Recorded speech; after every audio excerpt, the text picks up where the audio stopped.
ওনাদের মনে তো অনেক ঢাকায় চলচ্চিত্রের ফ্লপ নায়িকা নিপুণের বাবা মনসুরের বন্ধু ছিলেন শেখ সেলিম।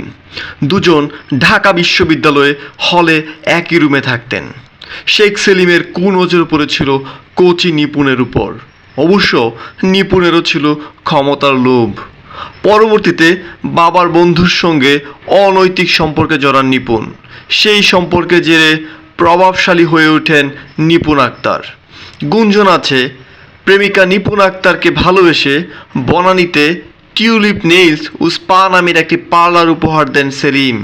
অভিযোগ উঠেছে, রাজনৈতিক প্রভাব খাটিয়ে এই স্পা সেন্টারের অসামাজিক কাজ করাতেন নিপুণ। নিপুণের প্রাক্তন স্বামী মোহাম্মদ সাজ্জাদ হোসেন অপুর অভিযোগ, আওয়ামী লীগ নেতা শেখ ফজলুল করিমের রক্ষিতা ছিলেন নিপুণ।